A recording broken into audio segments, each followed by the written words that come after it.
Welcome back to the channel. I'm here with Rob Harrison from Harrison Construction. He's going to show me around his free house development. Let's go take a look. So Rob, here we are on your site. How did you come across the site? Came across it off Chartered Surveyors. Okay. It was from the local council. And yeah, it had outline planning permission. So it wasn't on the market? Wasn't on the market. Just come through contact? Yeah, they were selling a load at the time, the council. So yeah, approached them and went through. We weren't the first. At the first, someone else got in before us, purchased it. They dropped out, we got the phone call back, and then we managed to pick it up then. Okay, so all three contacts. And is there like more deals to come from this one? Or do they regularly send you this sort of stuff? Yeah, they send us other stuff over. Okay. And yeah. Have any of those like come to light, or you in talks of them? And we've appraised them. Nothing's standing at the moment, but we've been to them, we've had a look, but nothing suits our model at the moment with them. Okay, and did you say the site's got planning, it had planning with it? This had outline Outline planning. Yeah. Okay, so, and you had to take it through the full planning. Yeah. Was that straightforward? Like any conditions to release? It was fairly straightforward. The drainage design was the biggest challenge. That was a big condition. What, for the soakaways or the actual main drains? It was for the top water. They wanted to. We were having to put an attenuation tank behind you. Right. Which is quite tight on space. Yeah. They didn't want us to go into the main road. Yeah, so we had to put an attenuation in and run down that side. So we had to have that design done first, and then there was a bit of back and forth with that. About 2-3 months.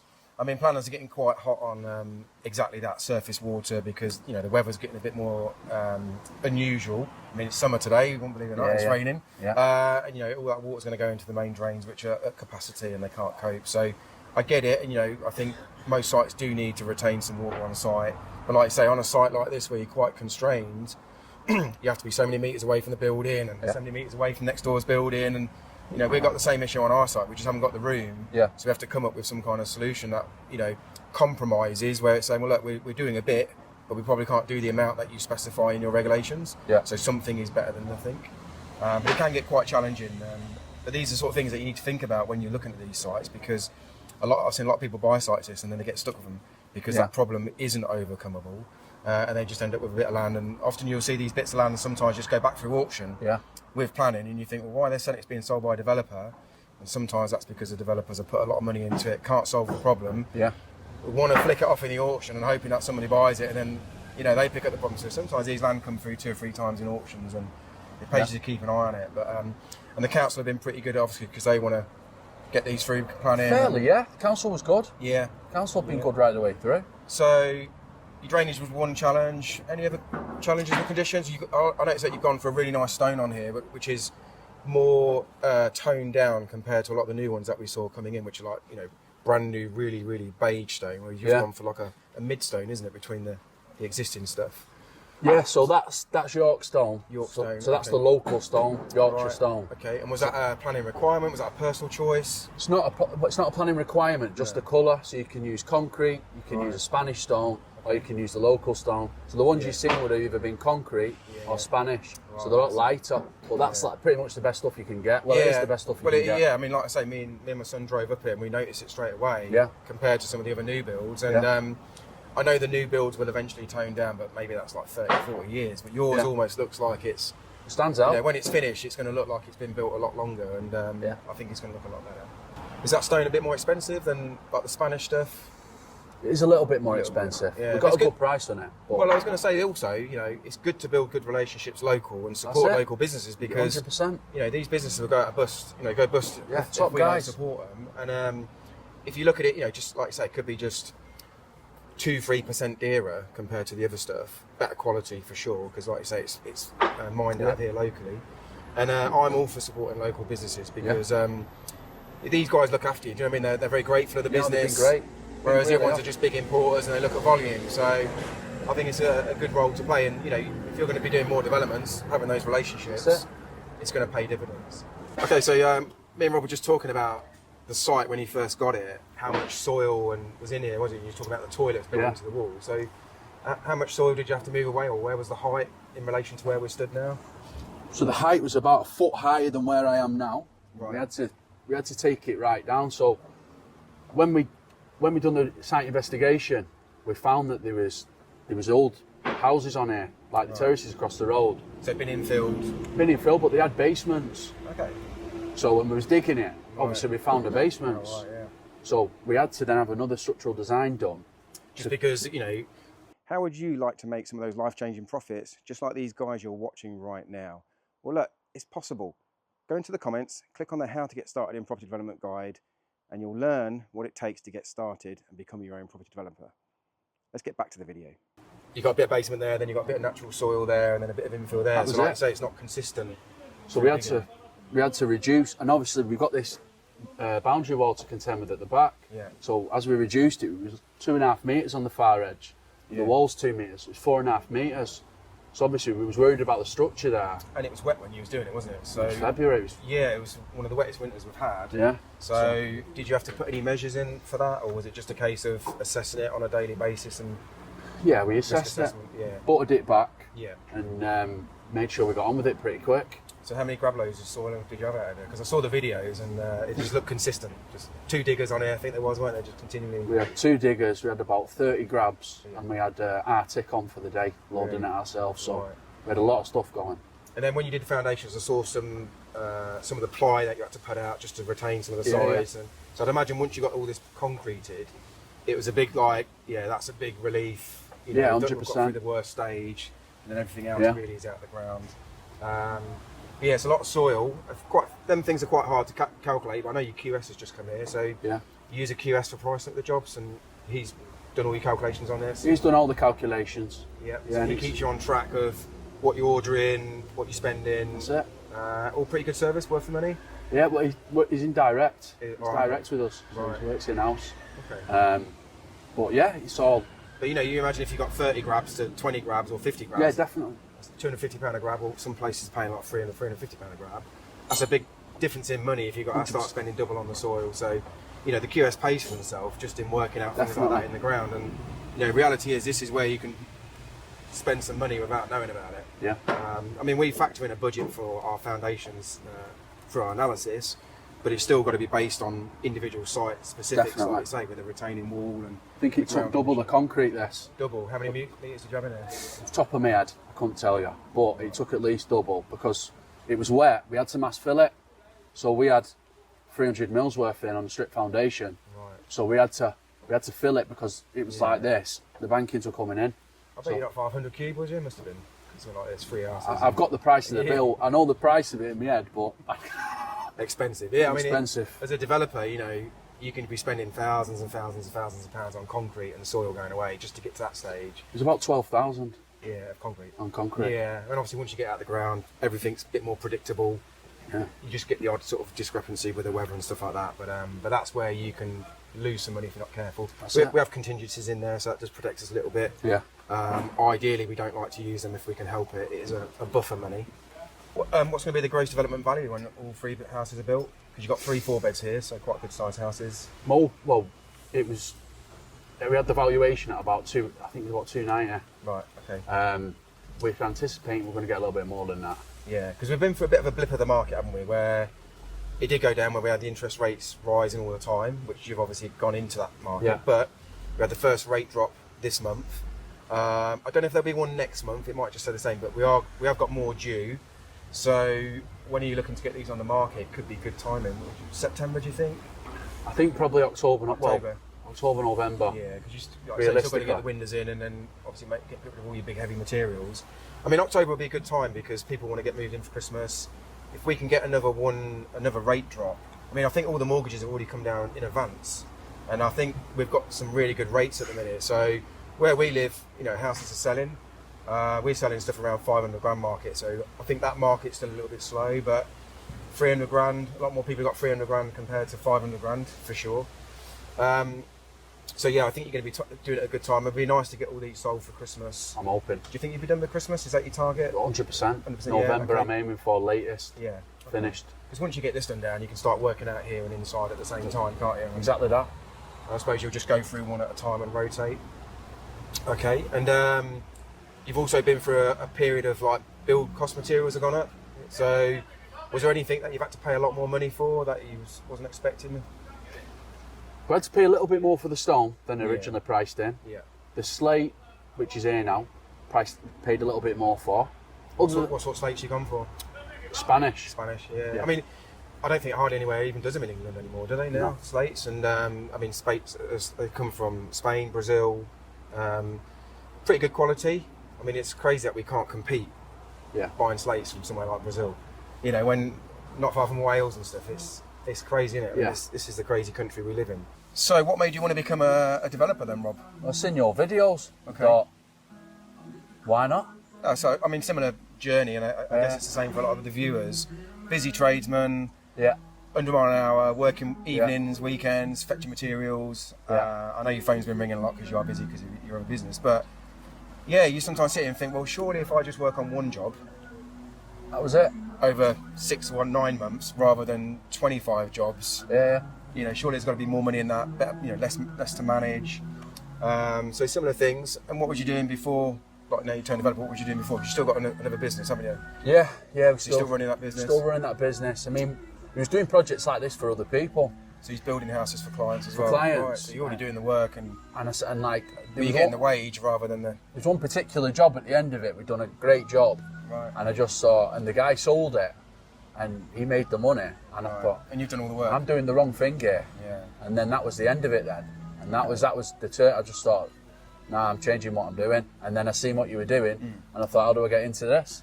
And I followed it, and that was it. What's it feel like to be developing now? Like now, it's actually reality. I'm living the dream. Yeah, living the dream. 100% living the dream. Just be in control of your own project like this, knowing that you're in charge of delivery, materials. There's no customers coming in and keep changing stuff.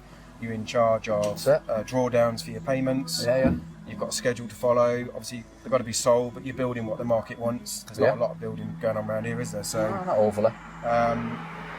So your existing business, building extensions for customers, and you're still doing that, but have you scaled that down, or what's changed in that business? We've had a busy year, to be honest with you. Yeah. We didn't plan to because we had this in the pipeline, but as it happened, we had some good jobs come in. So well, you got a good reputation, haven't you? You've been doing this a long while. Yeah, that's it. Customer service is definitely high on your list with 100%. the people you work with. Quality, again, is another one. You can see the standard that you're doing here. So you've built a good reputation. You're always going to be in demand, and sometimes you do get customers where you just want to do the job for them because you know that they only want you to do the job. That's it. So good people. Jobs. Yeah, good people. Good people. I'll always like doing work for good people. Yeah. But this is what we want to be doing. Yeah. Or we are doing full time. Yeah, you are doing. So after this one, have you got another site lined up? We've got stuff in the pipeline. Yeah. But nothing in stone yet. Nothing in stone. Yeah. Nothing. There you go. You see. Nothing in stone. But I mean, developments do take a while to get over the line. Yeah. And like I say, the good thing is you've got a busy cash flowing business. So you've obviously made a lot of changes in that. You're not flat out like you was and crazy full because you're off the tools most of the time. It allows you to run that and run a development. And people say developments are like full time or they haven't got the time to do it. I generally think 30 to 60 minutes a day can be enough to manage a project with emails, WhatsApps, and your materials, and a good blitz, get it all done in the morning, and then you've got the day to go out and look at your jobs and price up and stuff like that. So it's quite a bit of work to get to this point. I think the hard work is getting to the point of getting on site. 100%. Then the site work, we know it anyway. 100%. So it's definitely the most enjoyable side of things. Has there been any parts that you've not enjoyed on this build? No, just loved every minute. Do you still drive up here every morning and think, can't believe that's yours? Yeah. I mean, we do it when we go past sites that we've finished. You go by and you think, yeah, we built that. And it's quite a nice feeling. It's legacy. Do you know what I mean? You built a house for family people to live in for a very long time, and you've done a good job. Whereas we know that some house builders are not there about the standards and stuff and quality. And I'm sure that will shine through on the fittings and fixtures that you do and the finishes compared to other developers as well. So what advice would you say to anybody watching this video who, probably like me and you, busy trades, working for customers, working evenings, weekends for a wage and maybe doing this for other clients? What would you say to them watching this video? I'd say you can't learn what you don't know. Mm-hmm. Get into a mentorship course or a training scheme and get some insight, get some knowledge, and get going with it as soon as you can. Yeah, I think that was the thing for me. I didn't know about the funding. I knew about how to build a house, just like you do. Yeah. I knew I could do this, no problem, just as many people watching this did. But there was a few gaps in my knowledge. I bought properties before, done them up and sold them, so that process was similar. But once I learnt those few gaps, it was like, well, now I've got the missing piece of the jigsaw. Yeah. Just got to put the wheels into motion and go for it. Sorry for interrupting the video, but just bear with me for a few seconds. I would love you to subscribe to the channel because it really helps us grow, and we've got loads of videos coming up to help you pick up the keys to your Lamborghini for doing developments like this. So check out the videos coming, and you don't want to miss them, so make sure you subscribe. One of the things we was talking about was development finance. So that was like my biggest stumbling block, but you've used development finance on this. Yeah. Good experience? Yeah, it was all good, to be honest. It's been a peaceful process so far. I mean, it's not the cheapest money, is it? You do have to pay the it's price, cost but yeah. could you do this on your own without the money? No, 100%. And it's all factored into the deal. Yeah. So, you know, it's all factored in. You're going to make X amount of percentage profit. Yeah. It's just piece of the jigsaw, isn't it? And That's with it, you can do more. Without it, you're very restricted and limited. It's like coming on the course, obviously it shows you and you get an insight into how it works where you wouldn't have a clue, but you'd be going blind. No. And you get ushered into dealing with certain people where you can, good people who help you through. And now you've got that relationship with a lender as well. Exactly that, yeah. You're proving yourself, they're going to want to lend to you again. So it opens up doors for when you do bigger projects and scaling up. Yeah. I mean, where is your aspirations with scaling up? Is it national developer? You want to be a national developer? National developer. Get the flags That's up, the goal. Scale up. Yeah. Several thousand houses a year. That's the goal. So you're going to need to build a team of people to help you do that, which is what it's all about, you know, collaboration. But it's a great aspiration to have, I think, because I think we need more small to medium developers who then gradually progress to become the big house builders. So I think a big part of development is being able to help and give back. We do a lot of stuff for charity. Again, we try and do community projects. Yeah. You brought in one of the superstars here. Do you want to make an introduction? So we sponsor a local boxer and friend, Kyle Shaw-Tulling. He's on the England team, local lad from Oldham. Boxes out of Oldham Boxing, and we always, we like to give back, and we think that's good to support people. And we're sponsoring Kyle, and Kyle on his journey so far. You got some big fights coming up? Yeah, I've got an international tournament in Madrid in 6 weeks' time. I've got GB assessment in 2 weeks' time. So it's all going good so far. Got some big things. And you're like going to be a role model to people watching you, aren't you? So you have this responsibility to inspire young generations to come in and do a disciplined sport. So, like you say, you're doing some good. You're doing some good. That's it. It's a big thing to be able to do, and sometimes you can't always do that if you haven't got the money or the time to be able to help. You need to support each other, don't you? You need to give back. That's how it is. But he's really, he's so disciplined with what he's done. I've never met anyone so disciplined in my life, and he deserves the promotion, and he deserves more sponsors as well. Because he really is an inspiration for young lads and women coming through out of Oldham Box. All the people there look up to you. And travelling to places like Madrid is not cheap. If you've got to fund that sort of stuff. So like you say, if you're interested in sponsoring him, get in touch. That's it. Sure. Get in touch with him. Put some details in below how I can get in touch. Yeah, sweet. Is this personal choice, planning condition? Is there the other houses like that? Yeah, personal choice, to be honest. Yeah. Just so that's a gutter bracket. Obviously, the roof comes down like that. Ciao. Oh, you can extend the feet down, yeah. It comes down like that. Okay. Runs in like so. And what's your gutter sit on there, or does it? It just sits on that. Does it? Just sits on that. This is coming up a little bit because it's getting battened.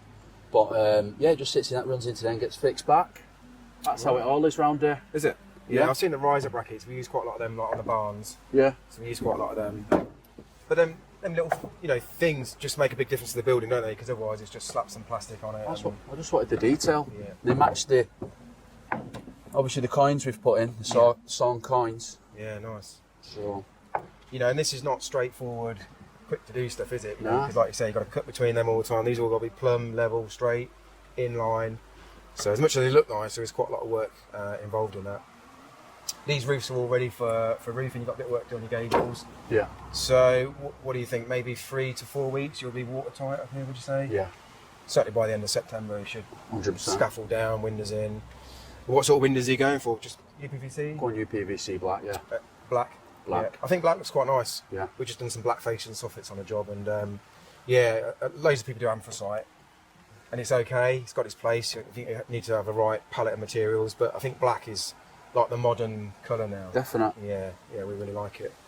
With a slate roof, and the dormers are getting rendered black on the cheeks, so I thought it'd just look nice, that.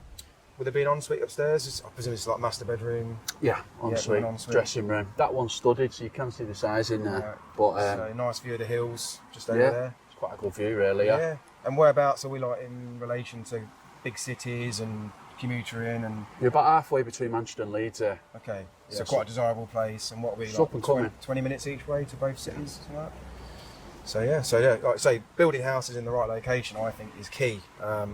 Right price bracket, right location. Because as a developer, we want to sell. We don't want them sticking around and being in the wrong locations. But yeah, I don't think these will stick on the market too long. And there's only 3 of them. So you know, you've got to be quick if you want to buy one. And I think most people just want to live in a nice house and be able to get somewhere pretty quick. Obviously not going to build on the back of here, are they? So you're always going to have the privacy here and stuff like that. Well, that's part of the site. Is it? Yeah. This is yours. Yeah. You restricted on what you can and can't do with it, or how far does it go back? Goes right back, to be That honest. wall? Yeah, that wall, yeah. But it gets quite steep there. There's a road at the top, but Yeah. it's a bit, it's too narrow. Yeah. Single car. So. Yeah. What's parking on here? Is it just on-street parking, or is there? Are you down there where the materials are, where the thing is? Car What, you've park. got 2 spaces for each? Yeah, 6. 6. Okay, so you don't have to provide any for like visitors or anything like that. Just Nothing. planning's 2 spaces per house. Car chargers. Car charges. Are you on new regs on this one? Yeah. Yeah. When did you start? February. February. Start of Feb. Oh yeah, you would have missed, wouldn't you? So yeah, car charges, more insulation, yeah. wider cavities. 150 cavities. Yeah. Which I get it. It is all about making the houses more thermal efficient, isn't it? So it does make sense. Just like we have to spend the money up front for the home buyer to save longer term. So it's just another cost us developers have to factor in. But yeah, we're going to have a look at the one now. Yeah. When it's studied. Couldn't be a worse day for it, could it? Well, it did say rain like later on, but to be fair, it's coming early, isn't it? It's been mint the weather the last few weeks, but that's just a little ensuite. Yeah, that's a good size. Isn't it? Inside's all finished. So what, we've got wardrobe and a That's walk-in wardrobe, yeah. yeah. So where's your stairs going to be up on here? Stairs are just Oh, there, yeah. 3.8 3.8 metres to the ridge. It's going to look big, innit, with this, like you say, with the height of the ceiling. Yeah, So, 3.8 metres. so you went, last time I saw the picture, you had the crane getting these steels on, is that Yeah, right? straight on. Yeah. So, I mean, people don't realise how hard it is to build a 3-storey house. Like, having to take materials up that extra floor. So, what do you do with your timber? Do you just pass it up each floor through there, or do you just bring it through the scaffold? Or? The roofing timber got IAB'd up, Yeah. craned up, and Right. the chamber stuff we just loaded that up. But yeah, on jobs like this, you need a bit more labour, don't you, to just keep moving stuff around, and it gets a bit tight. But I mean, once you get this roofed in, it's easier, isn't it? Yeah. Fast work inside. Just getting rid of these big materials on a tight site makes a big difference. So, but yeah, nice big dormer as well. So it's not bad view, is it, over there as well? It's not. Yeah. No, it's quite good down that way. Yeah. Um, Yeah, they're angled. They're quite a nice angle, aren't they? So. the roof is here tomorrow, start felting that Yeah. side. So, something I wanted to ask you actually about this being a 5th bedroom.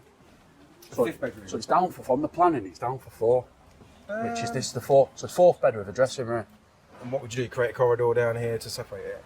I just thought, all right, would that change it from the valuation point of view? It probably would change from valuation. It's maybe, It's down as a 4-bed on the planning. yeah.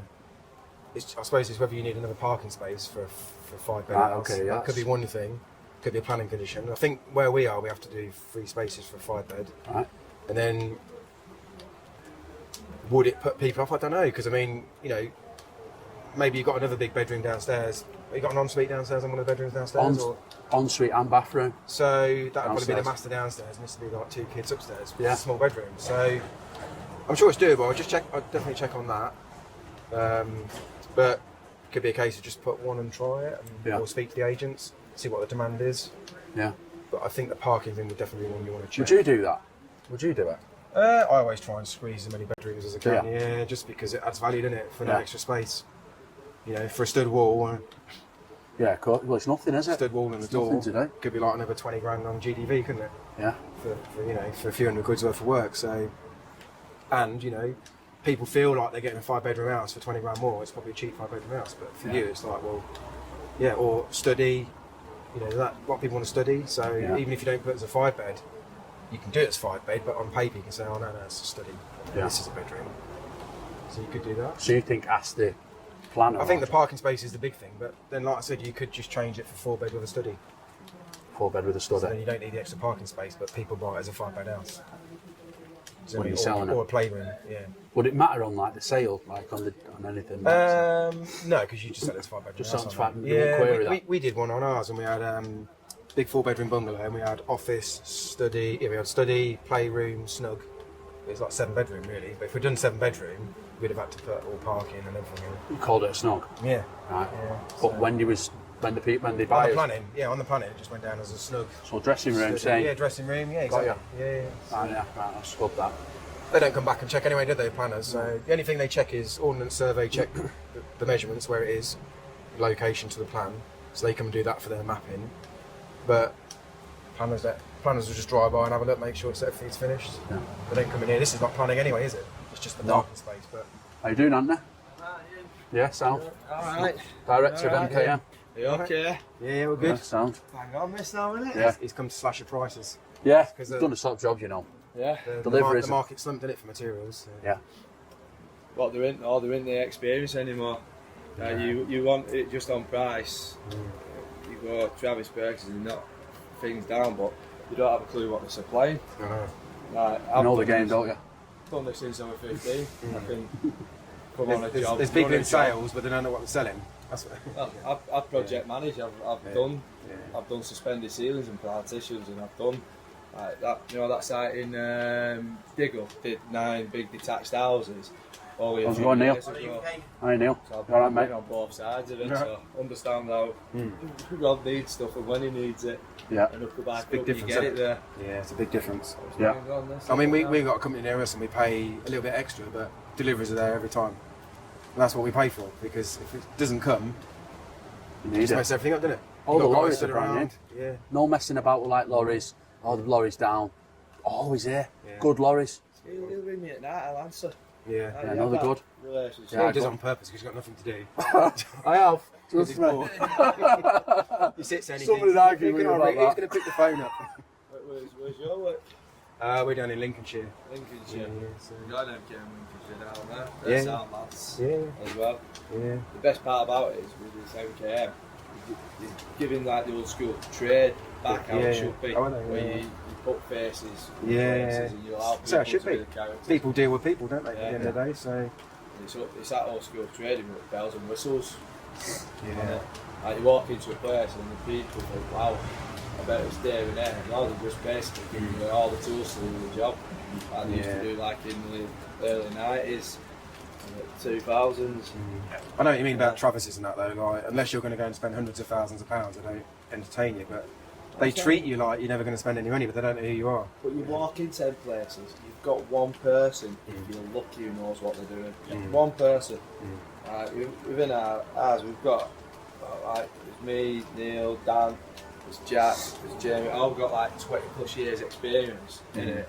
There's me who's having worked both sides of the place, worked in the merchant's and on site. You walk into a Travis Perkins now, they've just found someone like on a fast track McDonald's program. Come out B&Q, got promoted. Yeah. Literally, it's like checkouts. You might as well go in Tesco's nowadays. Yeah. MXTP And the thing is, if you want to get sorted out and get out quick, and they don't know what they're doing, and you get pissed off, you walk out. I always laugh at the people going B&Q. It's like, you've got to get your trolley, you've got to go in there, you've got to load it up yourself, Aye. then you've got to go to the counter, And they go there on a then you've got Sunday. to scan it yourself, and then you've got to come back out and put it in your van. Just because they get plasterboard 25p cheaper. They're Yeah. not even cheaper. No, they're That's not. what makes you laugh. It's just Right. that's the thing, isn't it? But they're all the cash and hand builders, aren't they? That they're not the developers and like Rob and building lots of extensions. They're just the. You grab some off the shelf in Travis, Yeah. you have a heart attack. Not Yeah. 20 quid for a box of screws. Like, Yeah. come on, mate. Yeah. Come on, mate.